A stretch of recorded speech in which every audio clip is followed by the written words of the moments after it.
Kami mau lebih lagi Tuhan bersorak-sorai bagi nama Tuhan. Kami mau tinggikan Tuhan. Kami mau bermazmur bagi Tuhan. Terima kasih Bapa, kami siap hanya di dalam nama Tuhan kami Yesus. Semua umat Tuhan, mari kita katakan bersama-sama. Amin. Narwastu kompak. Narwastu kompak. Bersama Kristus bisa. Bersama Kristus bisa. Haleluya bagi Tuhan kita. Haleluya. Haleluya. Apapun masalah yang kita hadapi pada saat ini, bahkan setiap rintangan yang ada di dalam setiap kehidupan kita, mari Bapak Ibu Saudara, kita tetap bersuka cita, kita mau tinggikan Tuhan. Amin. Haleluya. Haleluya bagi Tuhan kita.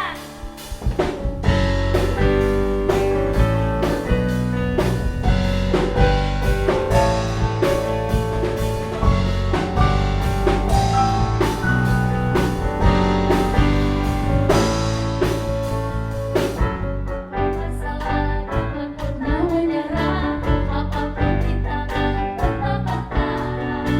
Bagaikan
Shalom saudara yang dikasih Tuhan, senang hari ini kita bisa berkumpul kembali, kita bisa beribadah walaupun secara online. Ini juga kasih karunia Tuhan. Kita mau mendengarkan firman Tuhan pada pagi hari ini, karena itu sebelumnya kita akan berdoa terlebih dahulu. Bapa di surga, terima kasih pagi hari ini kami dapat berkumpul secara online. Kami mau mendengarkan firman-Mu, berbicara melalui hamba-Mu Bapa, sehingga apa yang hamba beritakan adalah benar-benar firman-Mu yang menguatkan jemaat-Mu, yang memberkati jemaat-Mu, dan juga berguna buat hamba sendiri. Silakan Allah Roh Kudus tuntun dan pimpin hamba-Mu di dalam nama Tuhan Yesus. Amin. Saudara dikasih Tuhan, puji Tuhan, hari ini kita akan kembali belajar akan firman Tuhan, ya. Saya beri tema pengharapan di tengah COVID. Saudara kasih Tuhan, ya, kita tahu waktu bulan Juli itu ada PPKM darurat, di mana semua restoran termasuk warteg itu tutup, nggak boleh buka. Dampaknya luar biasa loh saudara. Akhirnya saya sempat nonton di sebuah stasiun TV. Di situ ketika diwawancarai, orang yang punya warteg itu, yang jual warteg, bilang begini, memang kami dapat bansos, tapi gimana? Kami juga harus bayar kontrakan rumah setiap bulannya. Kami harus bayar listrik, kami harus bayar anak-anak sekolah, itu semua nggak cukup. Dan kalau kami tidak buka warteg kami, maka kami nggak bisa hidup. Itu saudara. Saya pikir ada benarnya. Ya, puji Tuhan, pemerintah dengan bijak akhirnya untuk warteg diperbolehkan untuk buka, ya, tentunya dengan protokol kesehatan. Saudara dikasih Tuhan, era sekarang ini 2 hari yang lalu kita sebenarnya merayakan kemerdekaan Indonesia, tapi kita lihat kita rayakan dalam keadaan keprihatinan karena wabah dunia, karena pandemik dunia itu pandemik corona. Nah, saudara yang dikasih Tuhan, mau tidak mau kita akan terkena imbasnya, saudara dikasih Tuhan, ya. Nah, saudara, karena itu kita baca, kita coba cari, kita belajar dari firman Tuhan, bagaimana sih solusinya sebagai orang percaya. Saya bacakan Ibrani 6 ayat 19. Pengharapan itu adalah sauh yang kuat dan aman bagi jiwa kita yang telah dilabuhkan sampai ke belakang tabir. Saya ulangi. Pengharapan itu adalah sauh yang kuat dan aman bagi jiwa kita yang dilabuhkan sampai ke belakang tabir. Saudara, ya, berbicara mengenai sauh, tapi pasti berbicara mengenai perahu atau mengenai kapal. Ya, saudara kasih Tuhan, kalau kita ada di atas perahu, kita sedang ada di tengah lautan, saudara. Kemudian ada ombak besar, badai besar. Saudara kasih Tuhan, kita tidak bisa mengendalikan badai. Ya, hanya Tuhan yang bisa mengendalikan badai. Tapi Tuhan juga beri kesanggupan kepada kita untuk mengendalikan kemudi perahu atau kapal itu. Kemudi kapal itu. Sehingga kita tidak sok-sokan, tidak nekat-nekatan, ada badai, ada ombak besar, kita terjang. Tapi kita menghindar dengan mengontrol kemudi dari kapal tersebut. Sama saudara kasih Tuhan. Kita tahu penularan COVID semakin demikian luar biasa. Kita sebagai orang percaya yang mengandalkan Tuhan bukan berarti kita sosokan, nekat-nekatan untuk pokoknya ada Tuhan, pokoknya saya punya iman nggak bakal kena COVID. Bukan begitu. Protokol kesehatan yang pemerintah sudah berikan untuk kita taati, kita taati. Itulah saudara kasih Tuhan.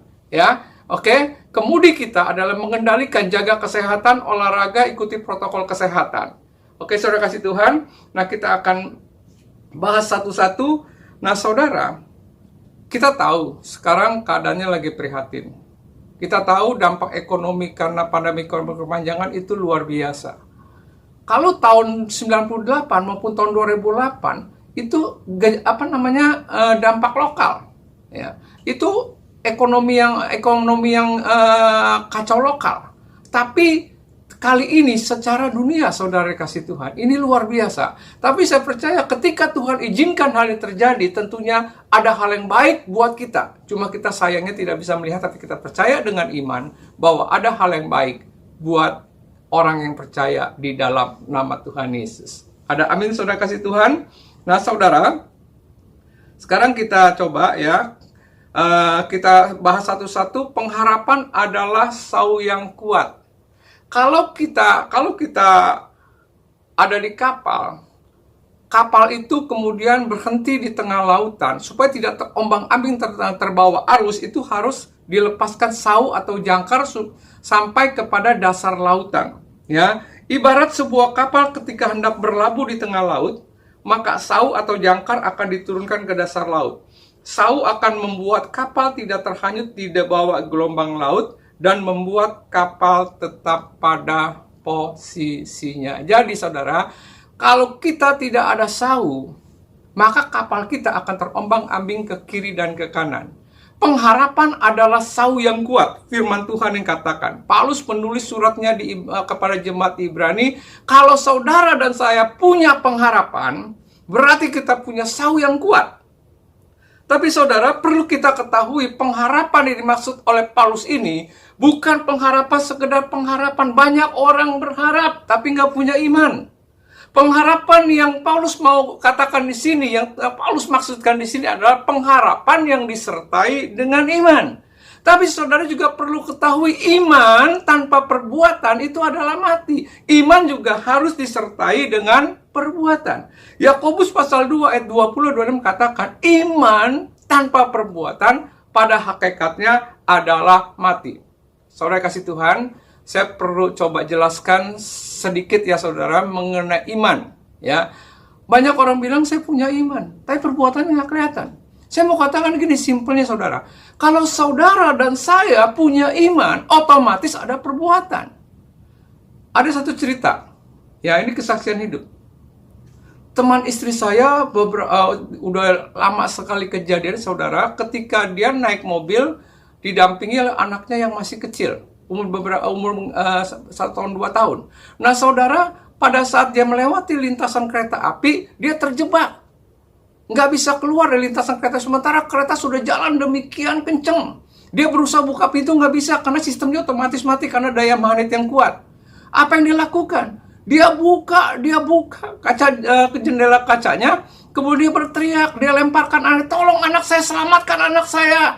Yang dia pikirkan pertama kali adalah bagaimana anaknya selamat. Ini cinta saudara, ini sayangnya seorang ayah kepada anak. Nggak bisa seorang ayah bilang aku sayang kepada anak tanpa ada pengorbanan. Aku cinta kepada istriku, kepada suamiku tanpa ada pengorbanan. Nggak bisa saudara. Sama halnya iman saudara. Kita nggak bisa bilang saya punya iman tapi tidak ada perbuatan. Kalau saudara dan saya punya iman, pasti otomatis timbul perbuatan. Tapi kalau tidak ada perbuatan, saya ragu kita punya iman. Nah saudara, oke, jadi saya ulangi. Pengharapan adalah sau yang kuat. Pengharapan harus disertai dengan iman. Iman harus disertai dengan perbuatan. Nah, saudara kasih Tuhan, ya, saya punya teman pengusaha, menurut saya cukup sangat besar. Dia sempat stres, kami sering berbincang-bincang, telepon-teleponan, saya sering dukung dia doa. Kita saling dukung doa. Dia bilang begini, bro, gue udah gak kuat, kepala gue udah cenut-cenut, udah baal dan kesemutan. Kemungkinan gue bisa stroke, tapi puji Tuhan, gue ingat firman Tuhan, gue ingat Tuhan, pengharapanku gue taruh di dalam Tuhan. Ya, hari ini kepala gue reda dan tidak lagi terlalu pusing. Sekalipun masalah belum lewat, ya. Tapi ketika kita datang kepada Tuhan, kita taruh pengharapan kita kepada Tuhan, maka ada kelegaan. Karena itu Yesus berkata, marilah kepadaku yang letih, lesu, dan berbeban berat. Datanglah kepadaku dan aku akan memberikan kelegaan kepadamu. Saudara, jangan taruh pengharapan di tempat lain. Jangan taruh pengharapan kepada manusia. Jangan taruh pengharapan kepada apapun juga, saudara, kekayaan, keuangan, dan sebagainya. Tapi taruh pengharapan kepada Yesus Tuhan. Pengharapan di dalam Yesus Tuhan tidak pernah akan mengecewakan. Saudara, Amsal 21:31 bilang begini, kuda diperlengkapi untuk hari peperangan, tetapi kemenangan ada di tangan Tuhan. Ya. Mazmur 6 ayat 25. Oke, kita bahas yang Amsal 21:31 dulu. Kuda diperlengkapi untuk hari peperangan, tapi kemenangan ada di tangan Tuhan. Saudara, kuda itu adalah perlengkapan yang Tuhan izinkan, yang Tuhan tolong, Tuhan berikan kepada saudara dan saya untuk mendapatkan kemenangan. Tetapi kemenangan adanya hanya di dalam Tuhan Yesus. Tidak ada tempat lain, saudara. Banyak orang mengandalkan kekayaan, banyak orang mengandalkan pada manusia, banyak orang mengandalkan kepintarannya, banyak orang mengandalkan jabatan dan lain-lain. Nah, saudara yang dikasih Tuhan, firman Tuhan mengatakan, terkutuklah orang yang mengandalkan diri kekuatan, tapi diberkatilah orang yang mengandalkan Tuhan. Taruhlah harapanmu kepada Yesus Tuhan. Mazmur 62 ayat 5.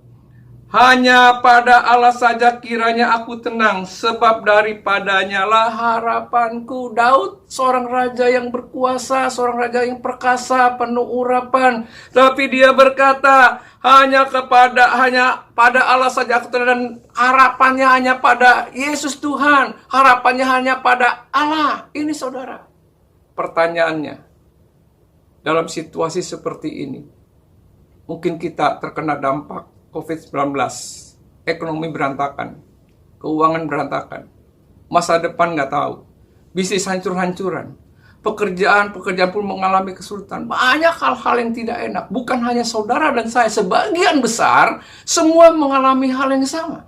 Tapi saudara dikasih Tuhan, kondisi saat seperti ini, apa yang harus kita lakukan? Jangan berharap kepada manusia. Jangan berharap kepada kekayaan. Jangan berharap kepada apapun, tapi berharaplah kepada Yesus Tuhan. Nah, saudara, apa cukup hanya dengan sekedar berharap? Tadi kita sudah bahas kan, pengharapan harus dengan iman, tapi iman juga harus dengan perbuatan. Apa yang sekarang kita lakukan di era new normal ini, saudara kasih Tuhan? Apa yang kita lakukan? Ini penting. Banyak orang nggak ngerti. Udah sedang kesusahan, nggak ngerti harus ngapain. Sudah berdoa, oke. Tapi setelah itu ngapain? Ya, udah punya iman, oke. Tapi setelah itu ngapain? Nah, saudara dikasih Tuhan, saya memberikan 3 tips untuk hal ini. Pertama, saudara, saya dan saudara harus bisa menerima keadaan yang tidak enak ini. Ya, dampak dari COVID-19 itu sangat tidak enak. Dan saya harus terima. Kemana-mana pakai masker. Ketemu orang sudah nggak berani berlebihan. Pekerjaan terganggu, bisnis terganggu. Kita harus bisa terima. Toh kalau nggak bisa terima ya tetap terjadi kan? Betul nggak? Ya. Nah, Keluaran 14 ayat 12. Bukan ini yang telah kami katakan kepadamu di Mesir nih. Ya. Janganlah mengganggu kami dan biarlah kami bekerja pada orang Mesir. Ini orang-orang Israel komplain sama Musa. Sebab lebih baik bagi kami untuk bekerja pada orang Mesir daripada mati di padang gurun. Saudara yang dikasih Tuhan, bangsa Israel 40 tahun muter-muter di padang gurun. Dalam awal-awal tahun pertama, kedua, dan ketiga, dan seterusnya, mereka makan hanya mana. Roti dari surga, pertama kali enak, berapa minggu enak. Tapi kalau tiap hari dikasih mana terus, saudara, enak juga, betul nggak? Iya kan? Mereka mulai nggak bisa menerima keadaan. Saya juga sebenarnya sulit menerima keadaan. Kemana-mana takut. Mau makan takut. Ya, sebenarnya sih bukan takut. Kita berjaga-jaga supaya tidak mencobai Tuhan. Nah, saudara kasih Tuhan, bangsa Israel ngalamin hal yang sama. Mereka akhirnya ingat waktu di Mesir, walaupun kami sebagai budak, makan kami enak, makan kami bebas, makan apapun bisa, walaupun kami hidup dalam keadaan tertekan, nggak problem. Tapi sekarang apa yang terjadi? Mereka nggak bisa terima keadaan. Mereka tidak mengerti. Allah turut bekerja dalam segala sesuatu untuk mendatangkan kebaikan bagi kita, orang yang mengasihi Tuhan Yesus. Nah, saudara dikasih Tuhan, hal yang pertama kita harus lakukan, belajar terima keadaan. Saya belajar terima keadaan. Kalau keluar saya pakai masker double, saya cuci tangan, saya menjauhi kerumunan, nggak nekat-nekatan. Ya, banyak orang nekat katanya punya iman, akhirnya pada mati. Ya, banyak orang nekat seperti mencobai Tuhan, beranggapan kalau ada di dalam Tuhan nggak mungkin kena COVID. Nah, saudara kasih Tuhan, kita terima keadaan, tapi harus sesuai dengan firman Tuhan. Hal yang kedua, saudara. Ya. Hal yang kedua, kita harus beradaptasi dengan keadaan. Sekarang kan hidup harus berjalan. Kerjaan udah sulit. Bisnis sudah terganggu, kecuali sebagian kecil bisnis tertentu yang makin meledak, saudara. Ya, nah, saudara bisa bayangkan, makan tetap harus jalan, biaya sekolah jalan, biaya hidup jalan, keuangan makin seret. Apa yang harus kita lakukan? Oke lah, kita udah bisa terima akan hal ini. Saudara dan saya bisa terima. Tapi kan gak bisa terus-menerus begini. Nah, saudara, saya kasih tips, ya. Beradaptasi dengan karena saya kasih contoh dengan kesaksian aja. Ada teman saya masih muda, saudara. Kita sesama pengusaha biasa saling mendukung doa. Beberapa waktu yang lalu saya tanya sama dia, gimana kamu bisnis kamu? Terus dia bilang gini, panggil saya Om, puji Tuhan Om. Kata dia, saya nggak sangka-sangka Tuhan itu baiknya luar biasa. Tadi dia stres berat, sempet depresi banget lah. Dia cerita sama saya, kita saling dukung doa, ya. Dia bisnis audio, kirimnya sebagai grosir yang juga dia buat sendiri. Dia kirim ke luar-luar pulau, ke daerah-daerah. Nah, kondisi begini gak ada yang mau beli. Pegawainya mau dikemanain? Biaya hidup harus jalan, bunga bank harus jalan. Nah, saudara yang dikasih Tuhan, akhirnya dia dapat hikmat dari Tuhan. Dia coba buka secara online. Terus saya bilang gini, sekarang enak Om, saya jualnya pakai online. Memang omsetnya lebih kecil, tapi untungnya lebih gede. Pegawainya nggak perlu banyak-banyak. Jadi secara keuntungan saya lebih untung Om, katanya, daripada sebelum COVID. Luar biasa kan? Ditimpa musibah, tetapi kita lihat dia bisa melejit. Nah, orang-orang seperti ini kita patut tiru. Menerima keadaan, tapi bisa beradaptasi dengan keadaan. Nah, saudara, ya. Ada lagi saudara yang dikasih Tuhan. Ya. Ini seorang wanita, ibu rumah tangga. Suaminya kerjaannya udah gak ada penghasilan. Dia hidup harus jalan. Terus saya iseng-iseng, waktu ketika telepon-teleponan, saya bilang, gimana keadaan kamu? Dia bilang begini, Pak, katanya, puji Tuhan Pak, ternyata hobi masak saya berlaku Pak. Dia bilang begitu. Tuhan berkati. Saya jual nasi bakar, jual bla bla bla bla. Laku keras Pak, belum gitu. Akhirnya hidup kami ya Pak, dapat tercukupi dari situ Pak. Memang nggak bikin jadi kaya Pak, tapi minimal kecukupan Pak. Tuhan bisa buka jalan ketika saudara dan saya bisa beradaptasi dengan keadaan. Banyak orang cuma doa tapi nggak lakukan apa-apa. Ya. Banyak orang doa seperti kerja keras, firman Tuhan katakan, ya, bahwa kerajinan itu, saudara, tanpa kecerdasan itu sia-sia. Ya, saudara yang dikasih Tuhan. Hal yang ketiga, tadi hal yang pertama menerima keadaan, hal yang kedua beradaptasi dengan keadaan, hal yang ketiga berpikir keras. Berpikir keras.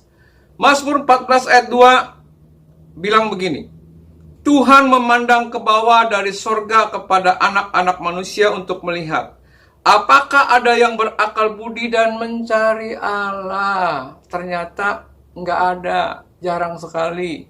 Saudara dikasih Tuhan, banyak orang punya akal budi, pinternya luar biasa, cerdiknya luar biasa, tapi tidak dekat dengan Tuhan. Tidak hormat sama Tuhan, tidak mengandalkan Tuhan. Banyak orang yang seperti mengandalkan Tuhan, hidupnya dekat dengan Tuhan, tapi otaknya nggak dipakai. Akal budi tidak dikembangkan. Tuhan mau akal budi, ya, akal budi dan orang yang mencari Allah itu ada. Tuhan mau saudara dan saya, kita pakai otak kita berpikir keras, tapi kita mencari Tuhan setiap hari, setiap saat. Ini saudara yang dikasih Tuhan. Banyak kesaksian saudara. Ya, tadi ibu rumah tangga tadi ketika dia berpikir keras, apa yang harus dilakukan? Dia berpikir coba-coba, saya tidak perlu lewat aplikasi mana, saudara, karena ini bukan iklan. Ya, banyak orang tuh nggak mau lakukan apa-apa, cuma bersungut-sungut, mengeluh. Tapi ibu ini, saudara, ibu rumah tangga ini, dia tahu suaminya sekarang penghasilan hampir nggak ada. Dia tahu percuma saya ngomel juga nggak ada gunanya, bukan jalan keluar. Tapi dia berdoa, dia dapat hikmat Tuhan, kemudian dia mulai dagang online. Masakan yang sederhana, lakunya Tuhan buat menjadi laku bukan main, dan akhirnya bisa menghidupi seluruh keluarganya. Semua ini karena kasih karunia Tuhan. Tuhan mau saudara dan saya berpikir keras. Kalau kerjaanmu dalam keadaan kepepet sekarang, apa yang harus saya mesti lakukan? Kalau bisnismu dalam keadaan sekarang, keadaan tidak mengizinkan, apa yang harus saya lakukan? Saya percaya ketika kita berpikir, Tuhan akan melengkapi kita dengan hikmat, akal budi.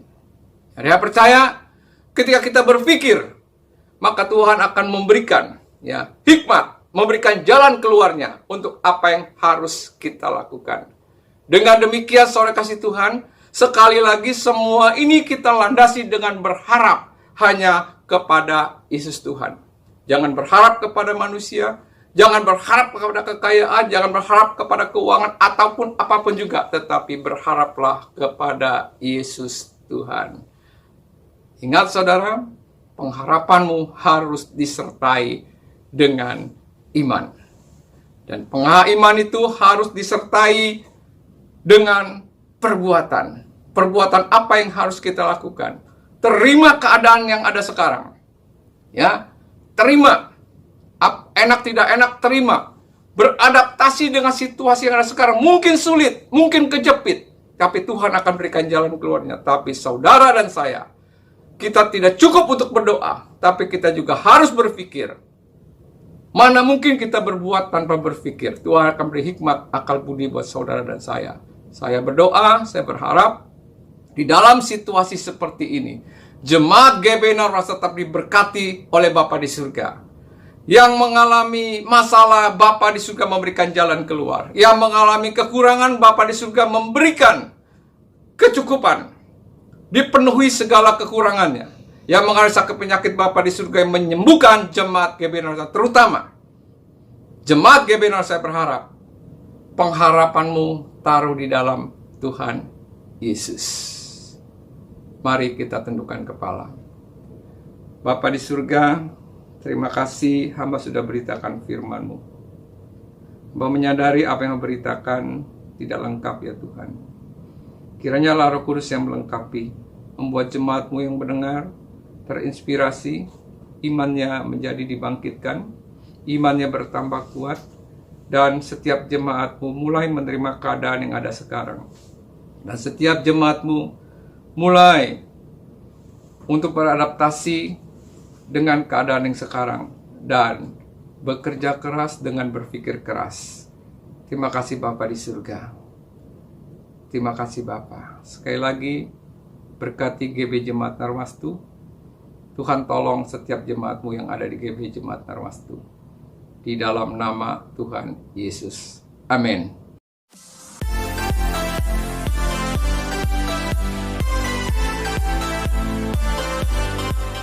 Shalom Bapak Ibu dan Saudara yang dikasihi Tuhan.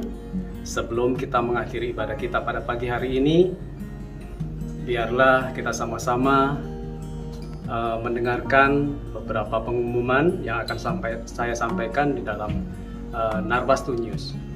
Yang pertama, ibadah umum atau ibadah raya GBI Narwastu akan kita sama-sama lakukan setiap hari Minggu pukul 9 pagi melalui channel YouTube GBI Narwastu. Untuk doa malam diadakan setiap hari Jumat pukul 19.00 atau pukul 7 malam melalui aplikasi Zoom yang link akan disampaikan atau di-share melalui grup WhatsApp GBI Narwastu. Untuk ibadah Youth atau ibadah Gold Generation diadakan setiap hari Sabtu pukul 7 malam melalui aplikasi Zoom. Link akan disampaikan atau di-share melalui grup WhatsApp Gold Generation. Oleh karena itu, Bapak Ibu yang memiliki anak usia remaja dan pemuda, yuk bersama-sama kita dukung anak kita untuk mengikuti dan hadir di dalam ibadah Youth Gold Generation. Bagi Bapak Ibu dan Saudara yang terbeban ingin membantu pelayanan ataupun pekerjaan Tuhan di GBI Narwastu, Bapak Ibu bisa menyampaikan atau memberikan donasinya atau persembahannya melalui rekening GBI Narwastu yang tertera di samping saya atau melalui OVO GBI Narwastu. Demikian Narwastu News hari ini, edisi 22 Agustus 2021. Akhir kata, saya Haryoto mohon undur diri, dan tidak lupa saya sampaikan kepada Bapak Ibu dan Saudara, selamat hari Minggu, tetap semangat, tetap menjaga kesehatan, Tuhan Yesus memberkati. Amin.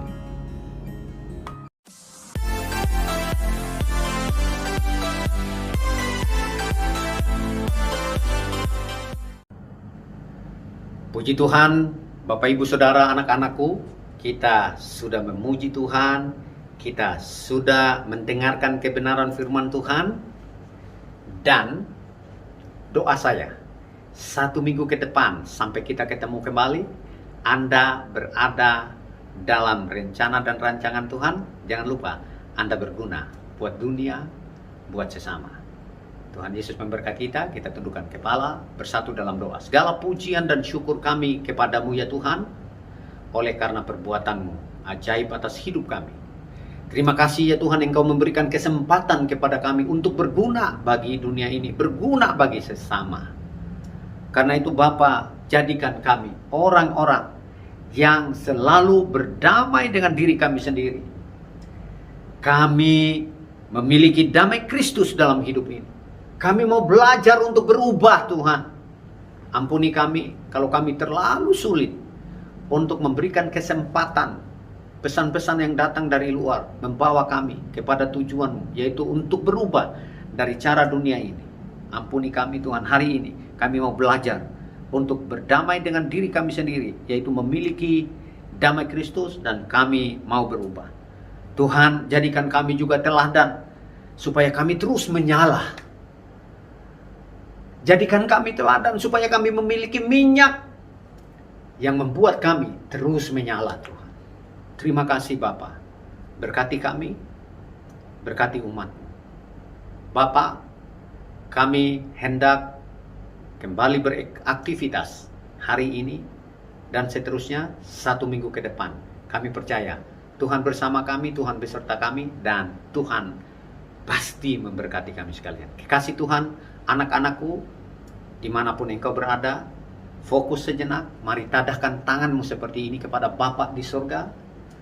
Jangan terpengaruh oleh apapun di sekitar Anda, karena saya percaya sejenak engkau berhadapan dengan pencipta langit dan bumi, pencipta Anda dan saya, yang adalah imago Dei-nya Tuhan. Karena itu, terimalah olehmu anugerah berkat dari Allah Bapa, kasih Kristus Yesus Tuhan yang telah menyelamatkanmu, membawamu kepada kehidupan kekal, tidak membiarkan berjalan sendirian, karena Roh Kudus-Nya memimpin menyertaimu sampai Ia datang yang kedua kalinya. Dan di dalam nama Tuhan Yesus Kristus kami bersyukur. Haleluya. Terima kasih Yesusku.